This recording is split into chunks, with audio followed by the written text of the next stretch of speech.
Hey everybody, P.J. Turner, executive producer and host of your Break It Down show with a fantastic episode, a guy that you're not going to find on a lot of other channels. He does a lot of stuff, but he's just such a special guy, and I was lucky to get him, and I'm really proud of the show that we put together. His name's Jack Stafford. He's a musician. He's a modern-day troubadour of sorts. And as he was sorting out his life and trying this and trying that and not working out, he finally just took out on the road and started playing. Almost like look, he's a troubadour. So think about what a troubadour does.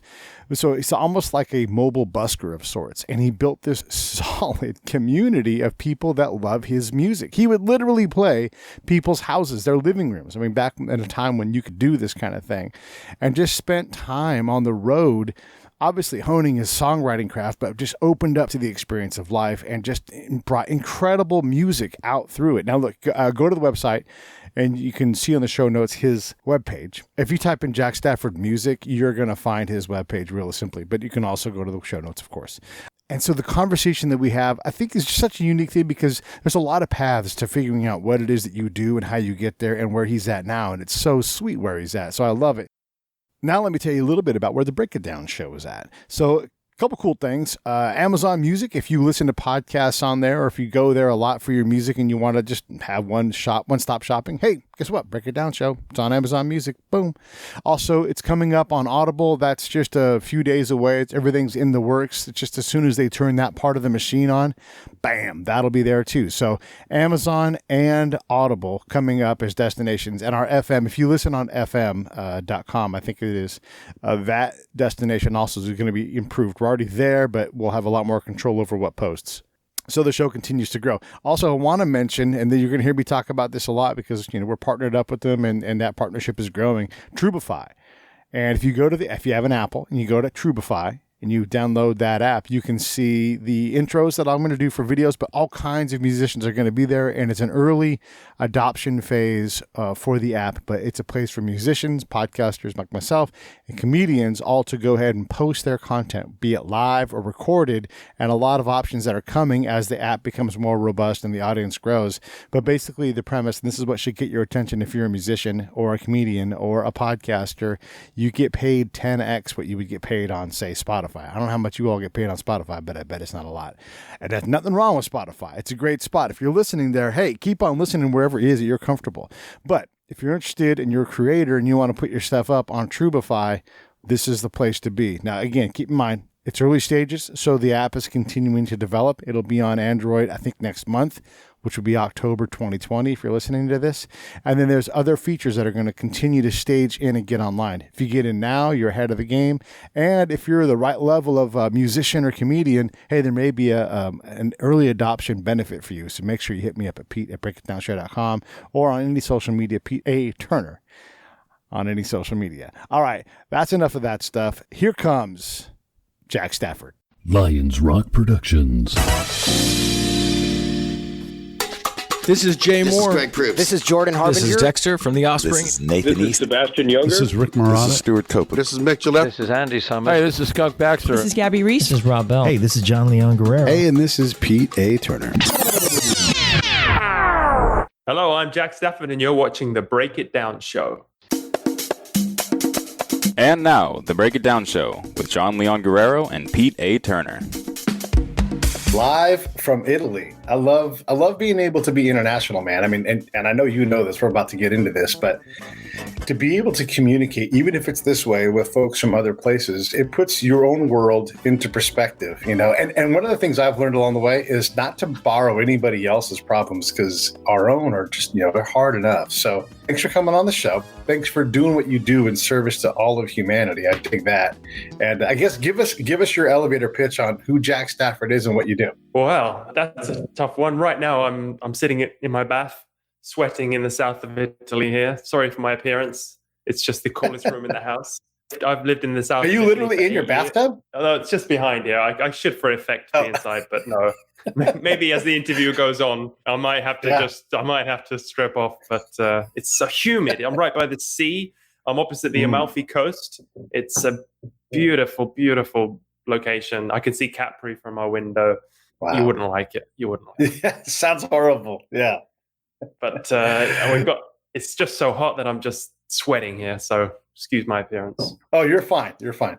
Yeah. So tell us what you do for a living so we can all understand why we need to go to jackstafford.org. Well, I'm a writer and musician. I was a world traveler before I was a troubadour. I was playing house concerts all around the world. So I travel by bicycle, by train, by plane, all over the world. I've about 40 countries in the end.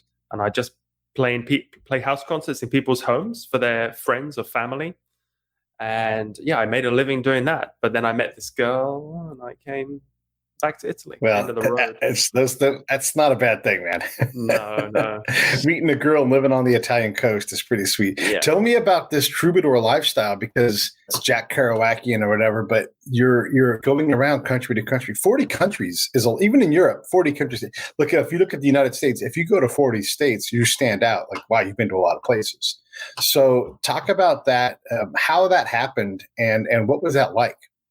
Well, I was living in Amsterdam before I did that. I was a musician in Amsterdam, and I had a copywriting agency. I was also a fashion designer. I made these suits with the zip, and I had the kind of a toy boy lifestyle in Amsterdam for about 10 years. And it was a great life, but I just did more and more and more and more things. And I was in a band with my girlfriend at the time, and we broke up. We just bought this house together, which was another stress. And I had this shop and office and a house, and I kind of had a breakdown, and I booked this tour, and I kind of went on the tour on my own, and I never stopped. So it's kind of from a bad situation. I had this dynamite underneath me, and then I shot up into the air for about 2 years.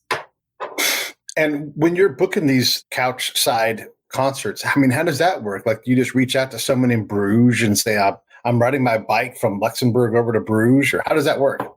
Exactly. Everyone has 20 friends in a living room, and I have the guitar. So between us, we can make a show. I used to use the couch surfing website quite a lot, or Warm Showers, which is hosting cyclists. So you can just write on the forum, and then people would, or it was via, you're cycling here, you're going to Ghent tomorrow, you're going to go and stay with Jean-Claude, because he's such a great guy. And there was no time limit to it. So, but I could play a show on a Tuesday and then go to the next town and the next. So it wasn't shows every day, but it was very liberating. It was very tiring. It was very discombobulating to be living that lifestyle. And I wouldn't do it again, but I'm glad I did it. I wouldn't do it again.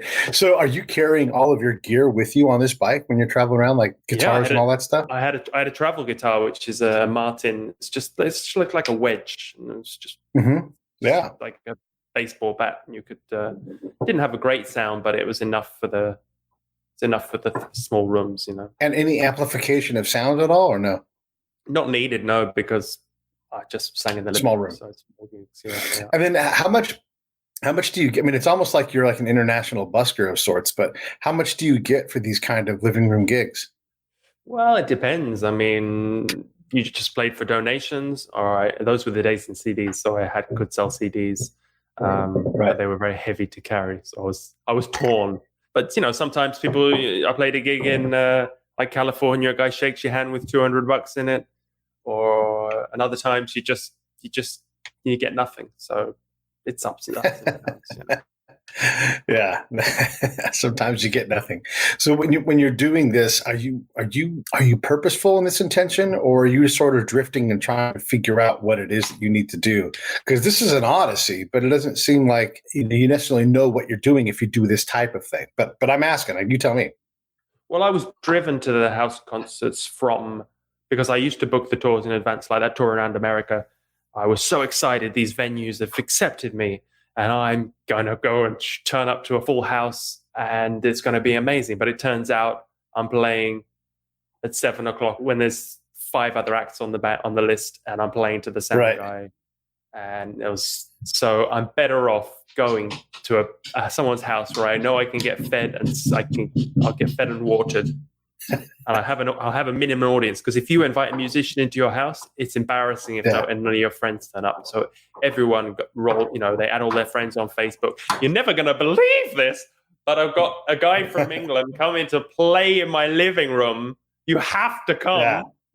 And yeah, it's guaranteed. People say, "Wow, I've never heard of this." You get an audience, and you get people are engaged, and you earn more money. You get a much better reaction. It's fantastic. So yeah, those crappy bar shows, all drove me to that. But in the end, I was much better for it.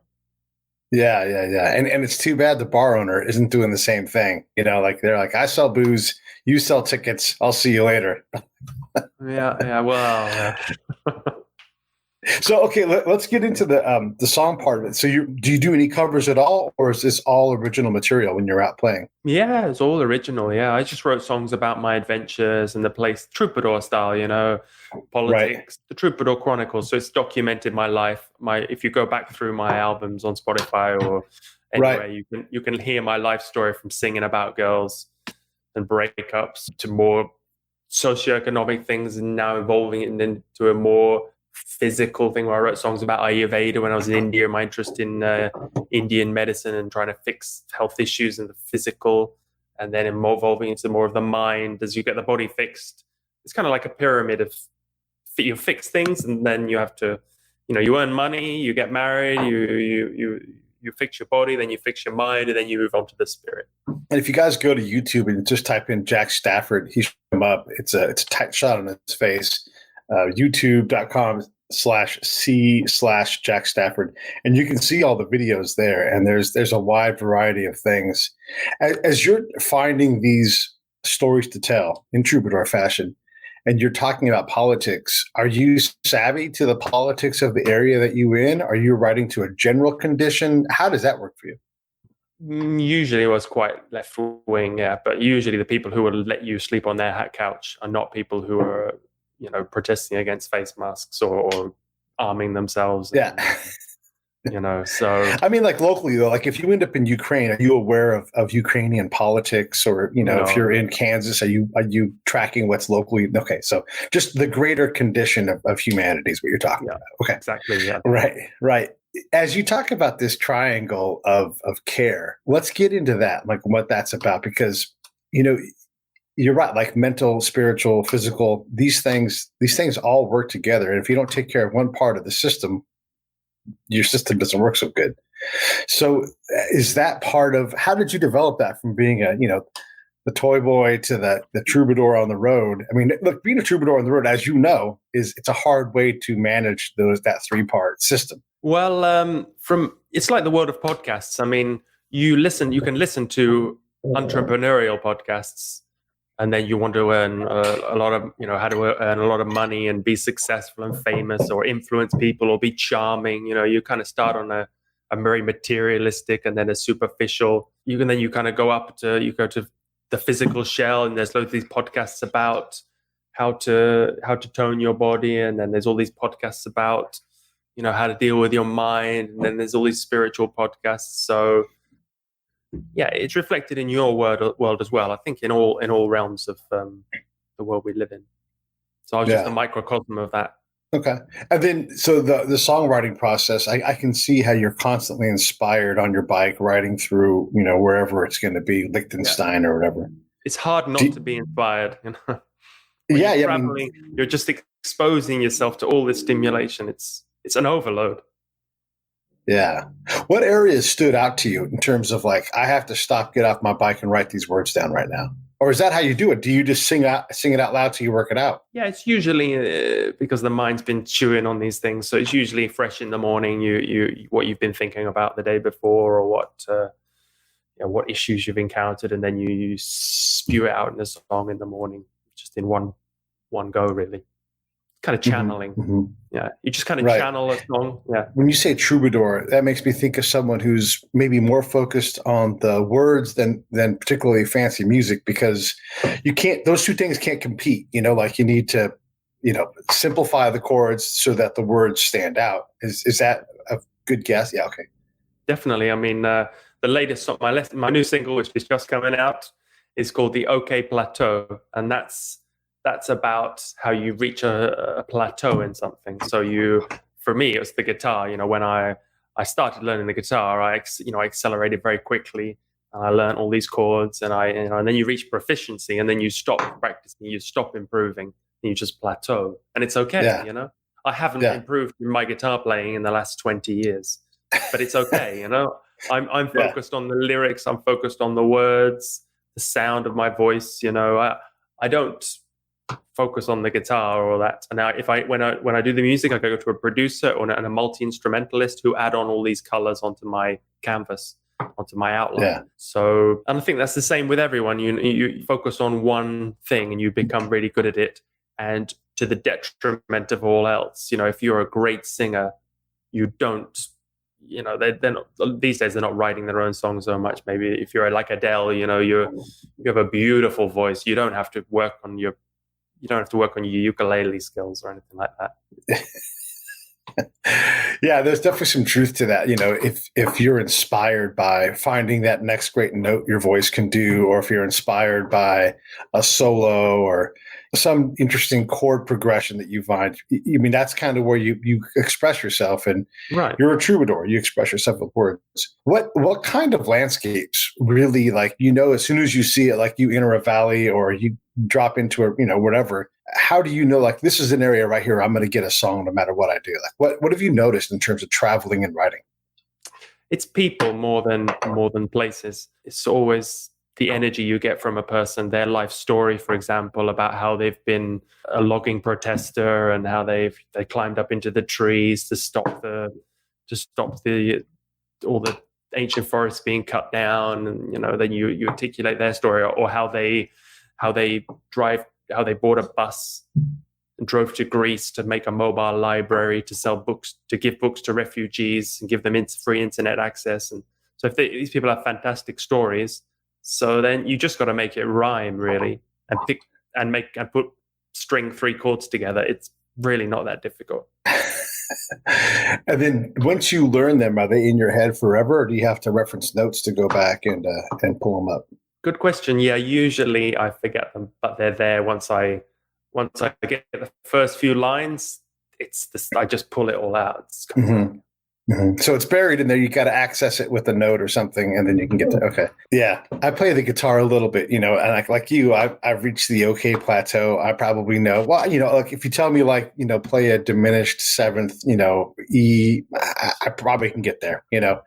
And so I don't need to know any more chords. I just need to work on, you know, being smooth and those kind of things. And I never practice anymore. I should, but I don't have time for that because I podcast, you know, like, and this is my voice, right? So I get the okay plateau thing, and I'm probably never going to add hammer-ons in, or it isn't. And no one notices, you know. All your friends, right. You know, think you're a great guitarist. And, hey, look at that!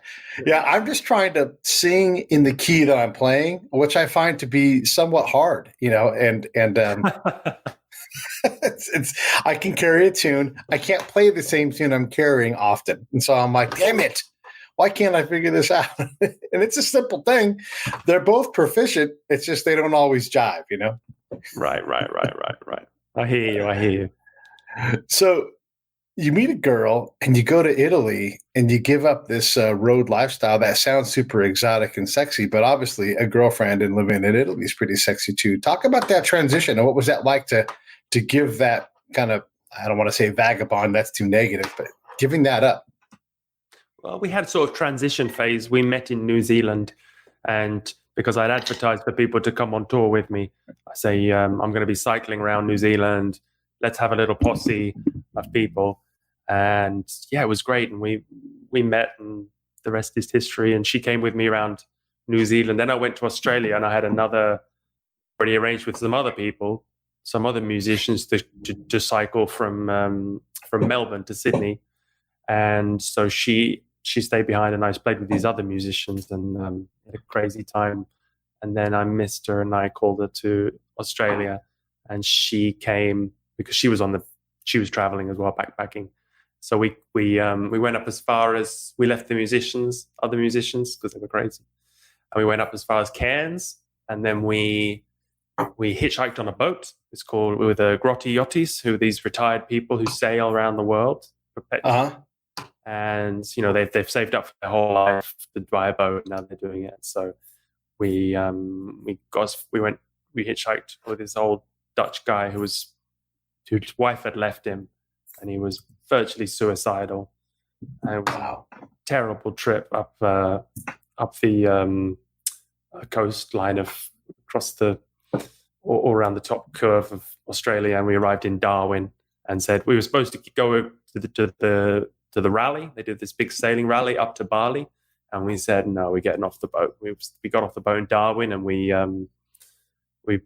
scrubbed some money together for some tickets to Bali, and we flew there, and we bought a tandem, and then we cycled through Indonesia to Malaysia. We cycled up the east coast of Malaysia during Ramadan, which was on this tandem, and we would busk because there's no food in the daytime. Right. Yeah, so it's the worst time in the heat. Yeah. So we were busking at these night markets because everyone buys their food. Like there's huge food markets, and some people had never heard music before because it was quite strict Muslim culture. And yeah, so we would everyone buys their food, and then when the sun goes down, they all sit on the ground and start eating. And then the stall holders would give us all this food in these plastic bags, and it was crazy. And then we went up to Thailand, and then back down, and then she had to go back to finish she had to do an exam, and so I said, well, I kind of had enough now as well. I'll come with you as well. So we went back to live in Rome for a bit, and then we moved further south to where I am now, the Cilento, which is quite a hidden, unknown area in Italy. It's spectacular, opposite the Amalfi Coast. It's a national park, but it's beautiful. But it's not famous. It's not known in America, but it's very beautiful. So that was 8 years ago, and I think I've made the transition gradually. It's like a bouncing ball. I did some more trips after that. I did the tour of Germany, and I went to India, and I did do some other trips. But yeah, now I'm traveling less and less every year, and COVID hasn't helped. So yeah, for sure. And then when you're traveling, how far are you riding on a bike? In a day, are you going like 30 miles or town to town or further than that? Yeah, it could be 60 miles, probably the max. With the gear and everything. Yeah, Maria she liked hitchhiking, so we did that as well with the tandem. We just because like in Thailand, everyone has pickup trucks. Right. So you just stand in the middle of the road and hold the front wheel up and say, give us a lift, and then they drive us to the next town. Because sometimes the only way is like a motorway, and you don't want to cycle on that. So sometimes you're just running out of light, and sometimes you're just tired. You're prolific, man. Like if you so everybody should go check it out, jackstafford.org, and then go to the music tab, and you'll just see just how many bits of music. Like it just goes on for how many songs have you written? Have you written 400 songs? Oh, yes. Yeah, it's definitely more getting up to that. Yeah, probably more than that now. Yeah. What are some of your favorites? Good question. They're like your children, They're always so this new album is about the mind and about my meditation practices and about all my my struggles with the voice in the head. So there's songs like "Are You the Master of Your Mind" and "Background Worry." Just trying to master this voice in the head. So these are the new songs coming out, and I'm really happy with them. The last single, "Background Worry," was which I did this video for because I couldn't do a music video because of COVID. I couldn't get out to film it. I had to cancel that. Right. So I asked all my friends and fans from all around the world to record themselves singing the song, and then I put them all in order. And then people. So it starts with the toddlers, and it goes older and older and older as we walk through life. Yeah. It's quite a nice effect. They're all singing these heartfelt words, background worry going on. All are always craving. And then it's sad, sad, sad. And it gets very poignant with the old ladies and old men at the end. I know exactly which video you're talking about. I saw it with the kids lip syncing and everything. Yeah, it's great. Yeah, okay. That puts that all into context for me now. Yeah, that's a fantastic song, and I really I appreciate the message because that voice is always there. A buddy of mine, Tom Connors, is asking, and it's the perfect time to ask this question: how did you get into the meditation practice, and who taught it? And then I'm going to add in a third element to this. Is this something that you do in a specific setting? Like when I meditate, I can be in my truck, I can just take a pause. It can be seconds, is all I need to kind of just deflate the bubble a little bit. But sometimes it's a full thing. Talk about your meditative practice. How did you learn it? How do you do it? And how do you teach it maybe too?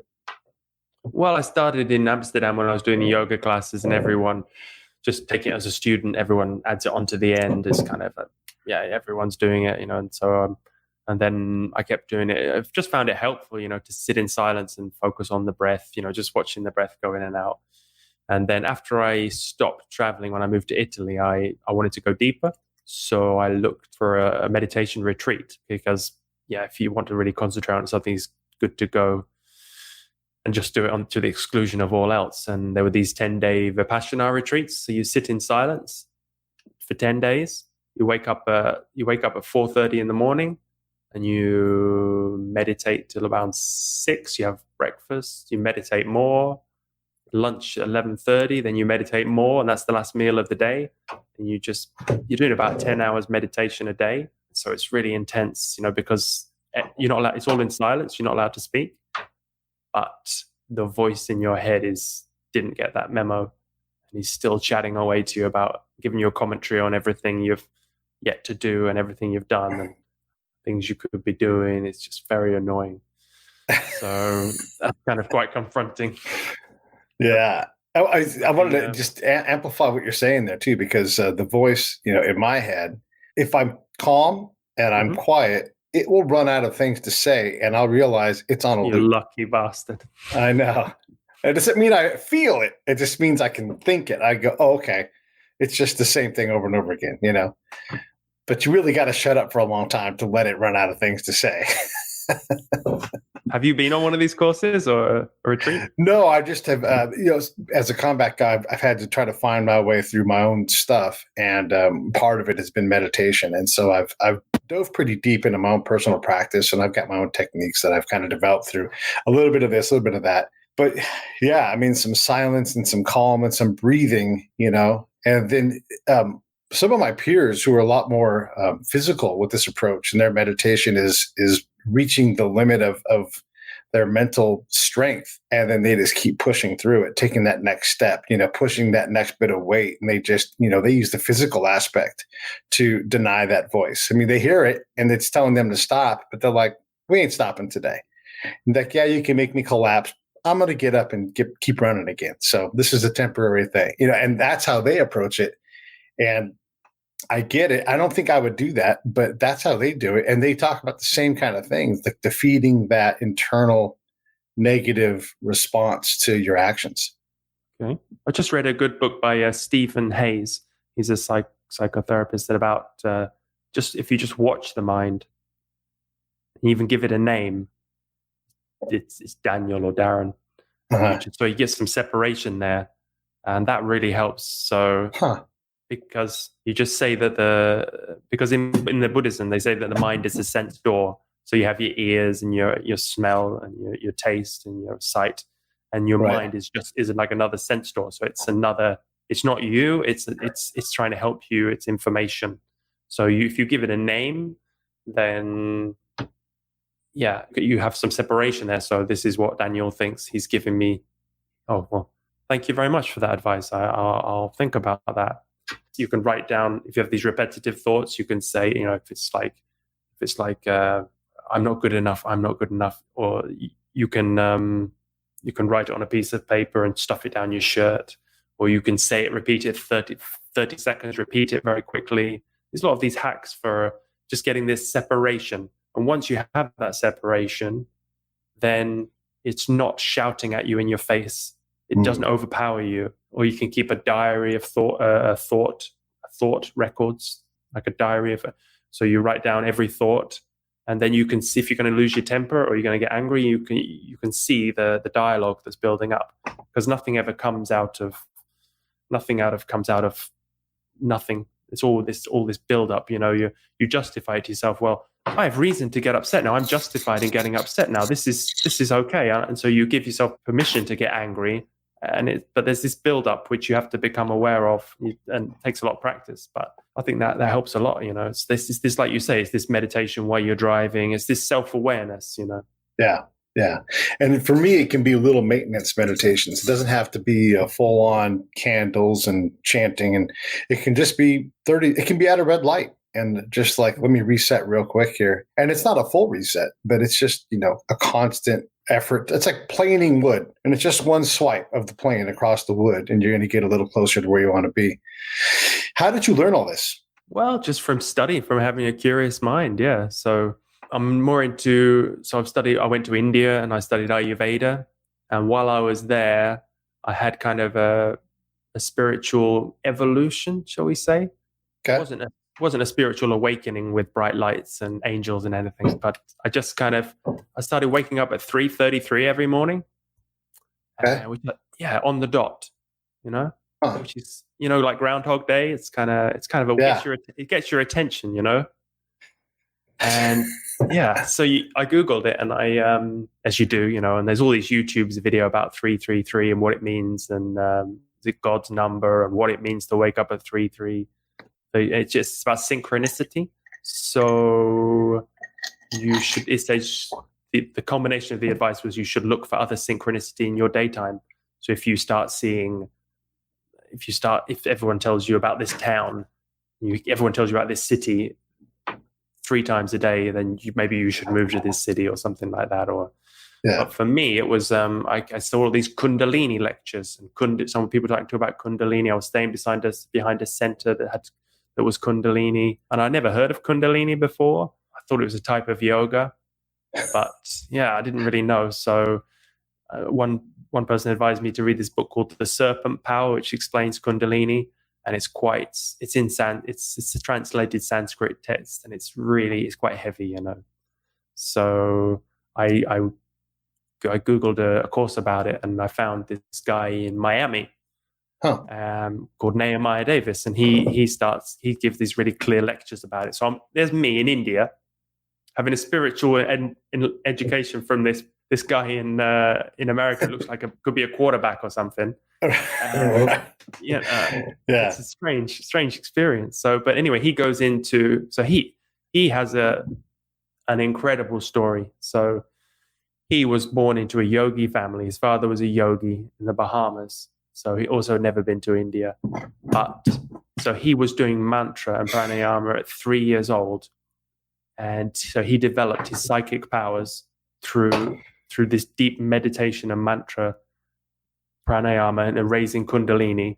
And so he had superpowers, basically. He could do astral projection. He could, as a child, him and his sister could leave their bodies and go running around the neighborhood, or he could go to other realms. Yeah. Or, they can do healing, send out prana from the hands. They can see the divas. All these things that just sound from the fairy tale stuff. Yeah. But he explains. He goes in his YouTube lectures. Mystic Knowledge is his channel, and he explains the metaphysics, the science behind what you do when you say a mantra. You repeat. If you sing a note, you can break a glass. Or you can cause an avalanche. And he explains how you repeat these Sanskrit mantras, and they reset your chakras, and they merge your psychic senses with your physical senses, and how you create this openings, and how the science of it, and the mystic constitution of man. So it's quite boring, It's like it goes.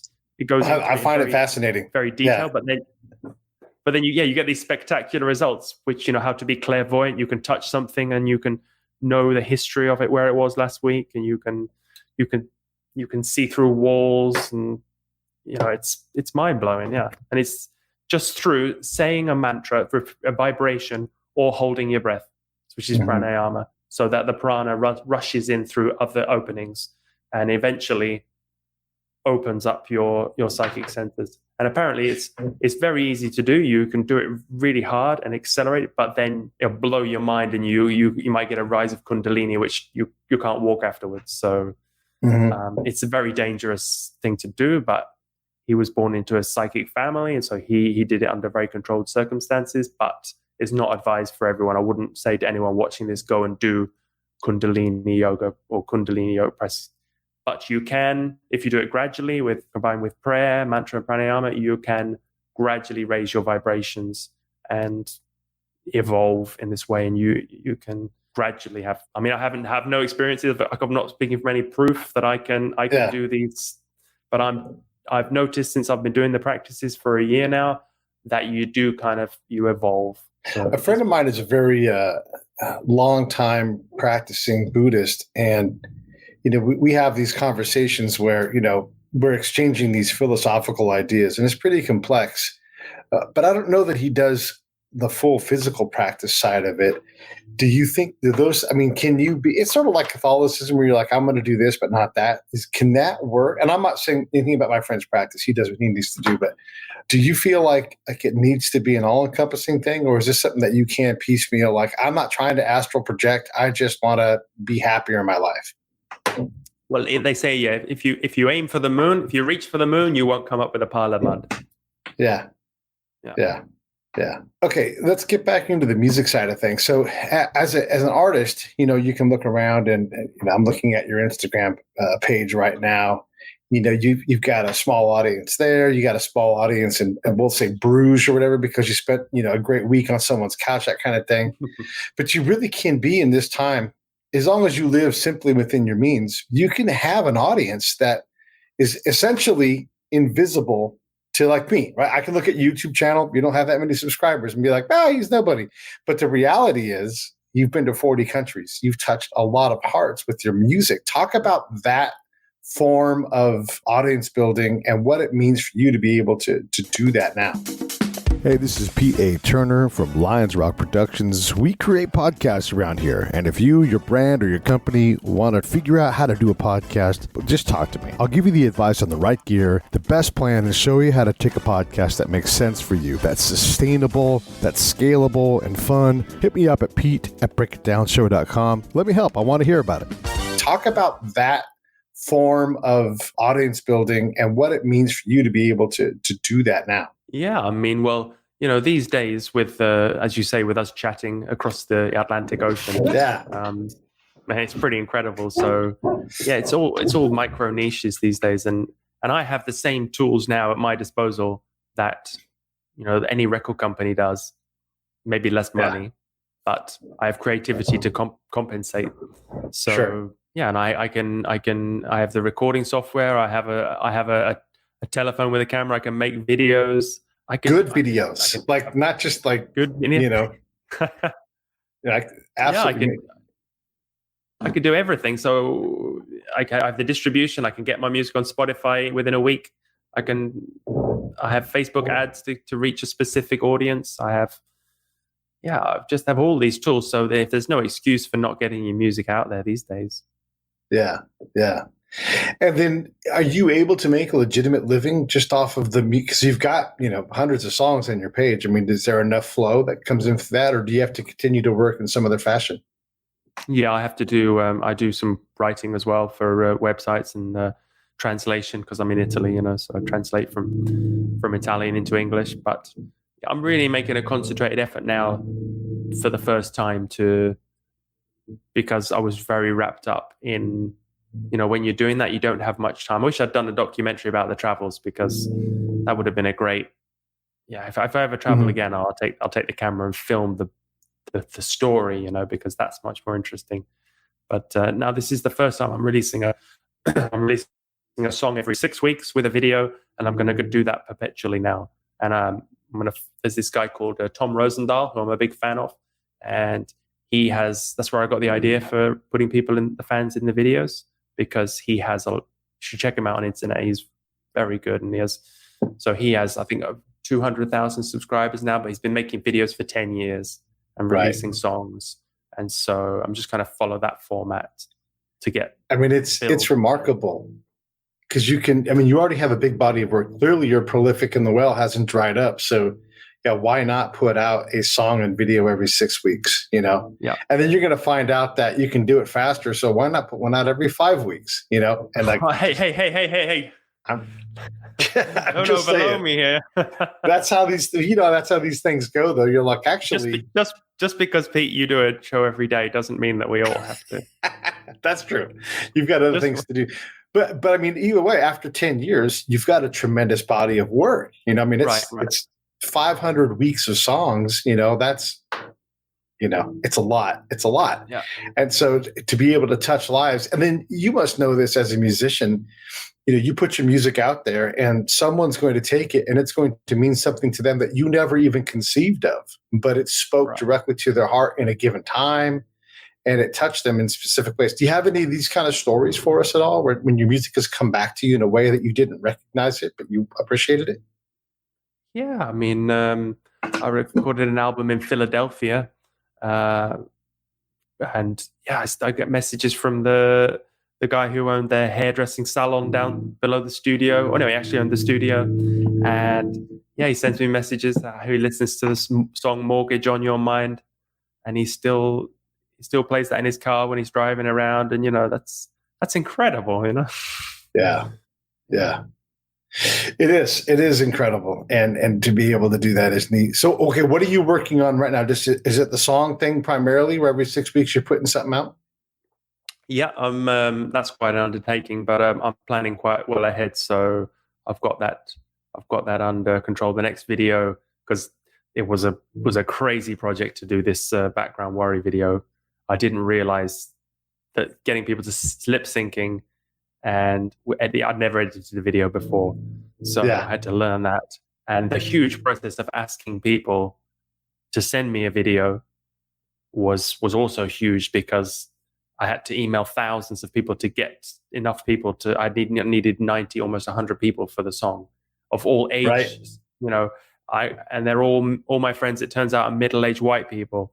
So to get old people and young people and people in their 20s, I don't know anyone. So I didn't have any. So it was I tried to, because the race riots, the Black Lives Matter is going on, and so I want to make it more multicultural. And I'm really struggling. I'm trying to asking people around the world, but I did manage to get 35 countries in the end.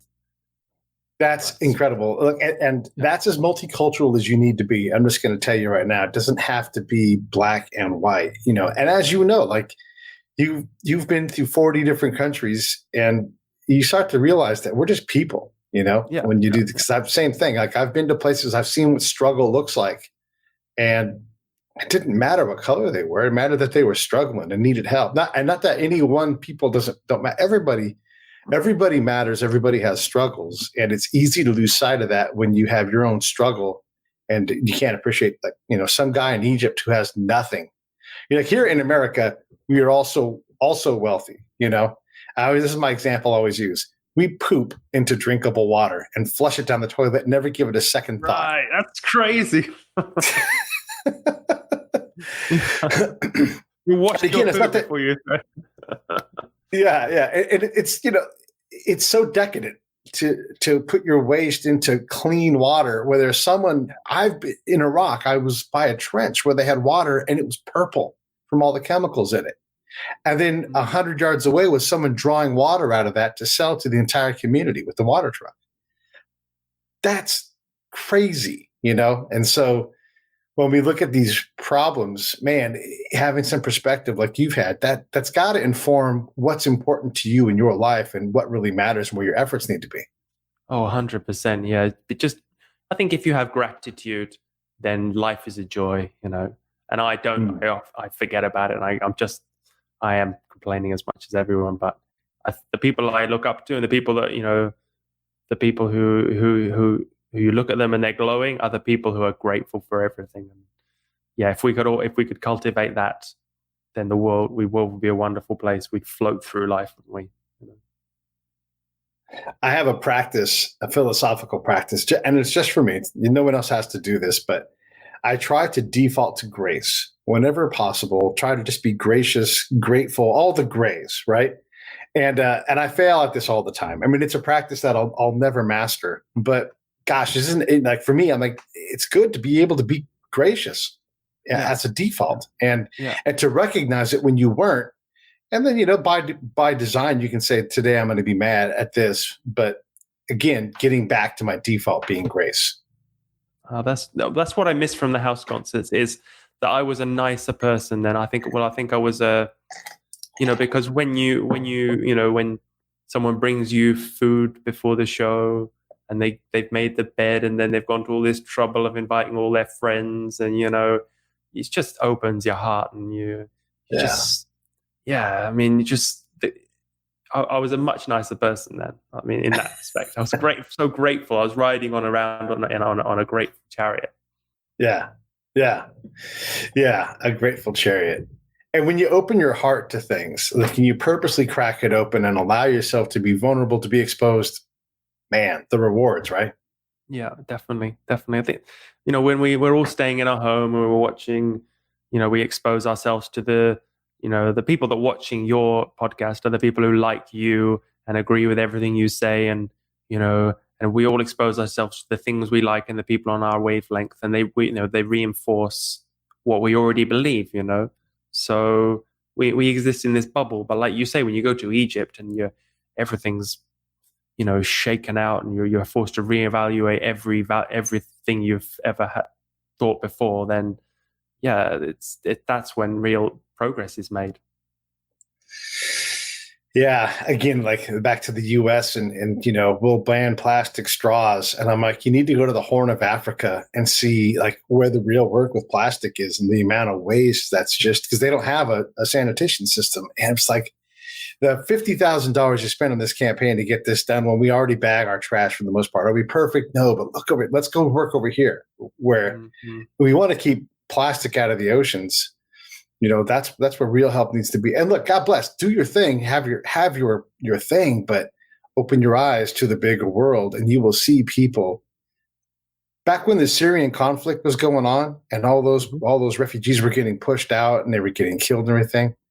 It's 1,000 miles from Syria to Raqqa to Rome, if that. You think about how close that is. And the human suffering that's going on, and that's not even half of the United States across 1,000 miles. That's like a third of it. It really makes you think, like, what the hell am I doing? Like, where can I really help someone, but help them where they're at? Don't say, here's your help, I'm going to make your life better. But like, how can I help you? As opposed to, you need to change your life, because we like to do that a lot around here. No, that's definitely even more than gratitude is service. If you live your life in service, that's gold. Yeah. It's hard to be. If you hear somebody talk about how depressed they are, it's very rare that they're depressed because of all the plastic pollution, or they're depressed about the situation in Syria. I'm so depressed about that war on the other side of the world. Okay, you can be affected by it, but the real depression is usually selfish. My problems, the voice in my head is broadcasting on Radio Jack is bad news for me, And so it's usually selfish. We haven't overcome that. We're self-identified with this radio. Yeah. My radio goes off all the time telling me that this isn't going to work and all these other negative things. It's so crazy. And it's so true. And it's easy to get lost in those things, and they become the all-encompassing thing around you.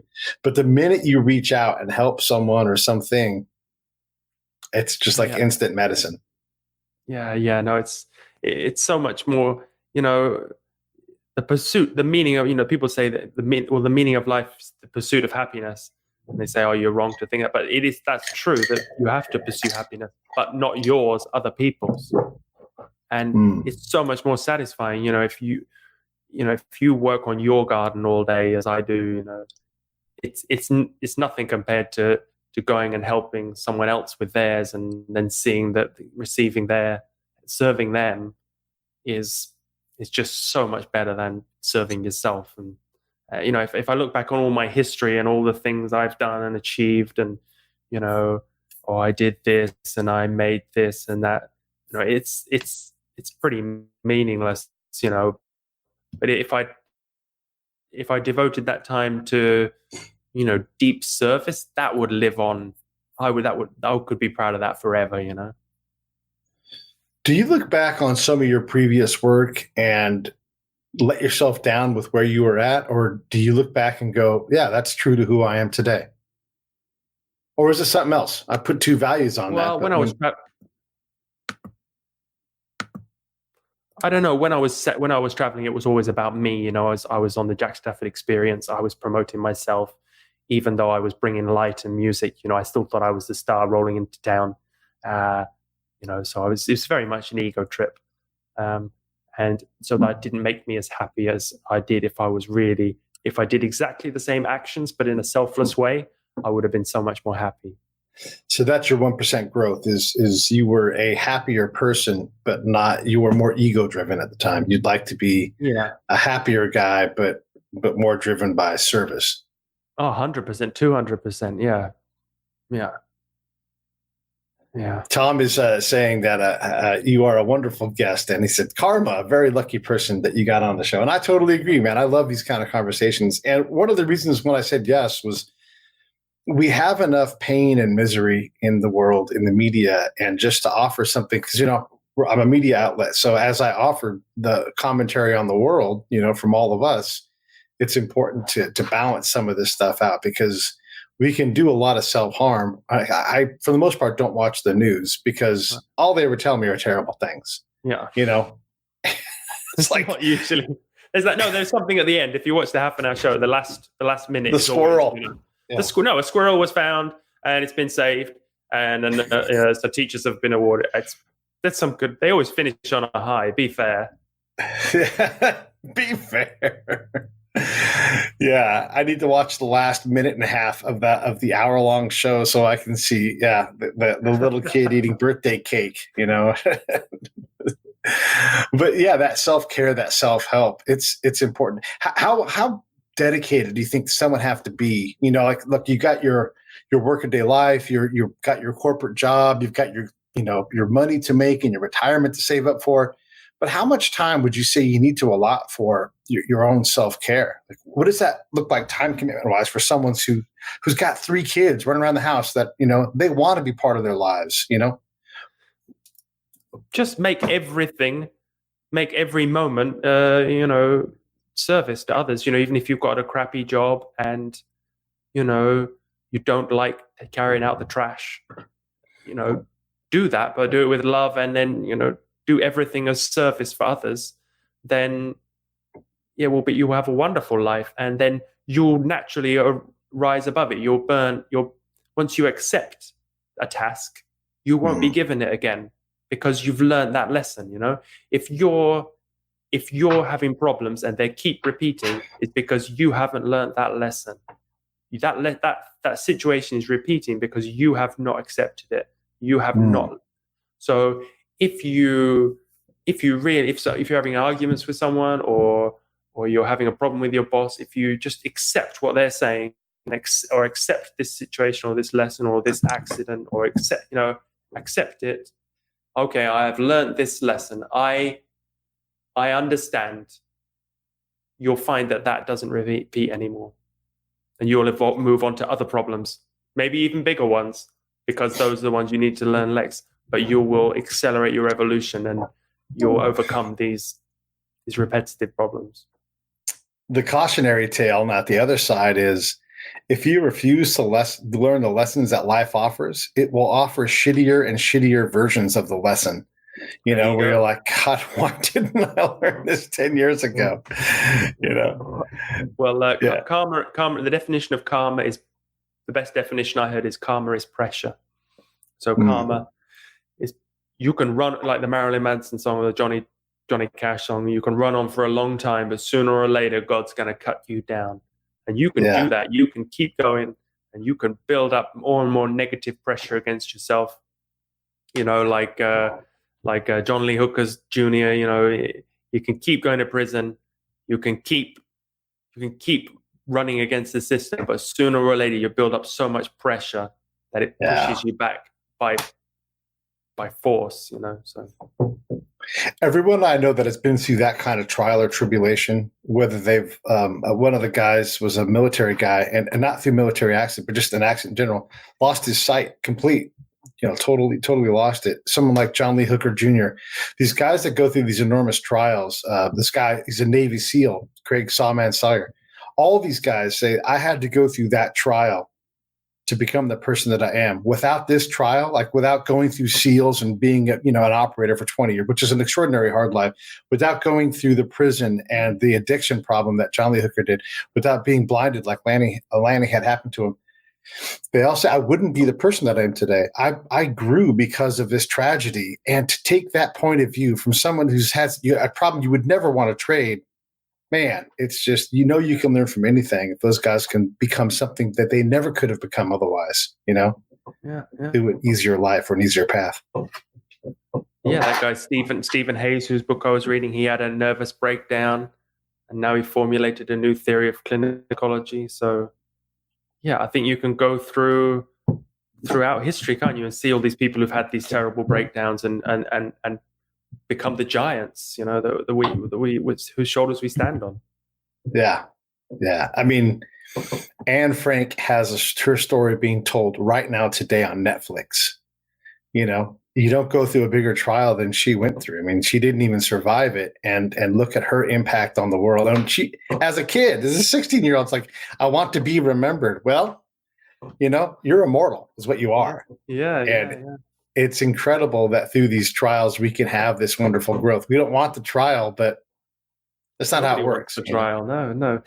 I mean, it's wonderful that people say these things, So I wondered if there's obviously people at home who don't accept it, don't see it as their greatest lesson, and they, I think they're outnumbered, aren't they? I mean, the people who are still struggling. Yes. Lost after terrible experiences, and they haven't come on all these shows and talking about it and bounced back as high as people like we've just spoken about. All right, so we've been at this for about an hour, and I've been hammering away with all the questions and driving everything. I want to give you the opportunity to talk to me a little bit and ask me anything you want to ask. No, I think. Fair enough. Yeah. I mean, I always like to offer. Yeah, no, but I mean, it's great what you're doing. I mean, I've been going back through your podcast, and it's an inspiration, how, I mean, this backdrop of people who, you're someone like more people like you who are curious. The world will be a much better place though. Yeah, and one of the things that I force myself to do is I try to find conversations that are uncomfortable. I don't know anything about astral projection. I mean, I know the words. I know that George Harrison did it, and now I'm out of things I can say. Yeah.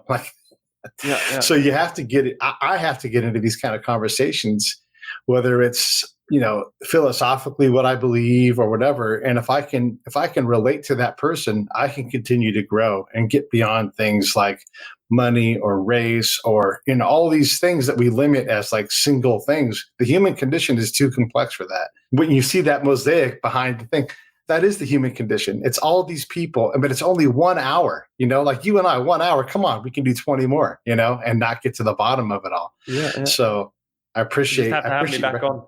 Yeah, of course. Yeah, no problem. And Tom said so too. He's like, I hope you keep him as a close friend. And I do too. I always want to get to Italy when it's safe to do so. But you're welcome here. You're welcome at my house. It would be lovely to have you. Nice. I love it. And same here. Come out to Orange County and we'll put you up. You don't have to even ride a bike. You can just take an airplane or whatever you want. We'll come pick you up. Do I have to play a show? What's that? Do I have to play a show? Yeah. I think so. Okay. But I'll grab my guitar and my harmonica and I'll play some songs with you, Oh, that would be wonderful. Yeah. Yeah. Well, let's do it. Yes. One of my favorite songs to do on karaoke is to sing Jackson as a duet with another dude, just because it shakes the room up. All right. Johnny Cash jokes. That's great. Hey, man, listen, I appreciate you coming on. Thank you. Thank you so much. Everybody should go check you out. Let me pull up the website here so you can all see it. jackstafford.org. All kinds of stuff. He's got a blog there. Tons and tons of music. It's like $1 a song, or maybe it's €1 a song, whatever it is. Either way, it's not very expensive. Find something you like. Drop a couple bucks in his pocket. That's what you do for such a great guy. And Jack is helping us all see our turn our inner radio voice down, or at least understand it better, right? And we all can throw a couple of bucks at that. So thank you, Jack, for coming on. Thanks, Pete. No, it's been a wonderful experience. Thanks again for taking the time to chat to me.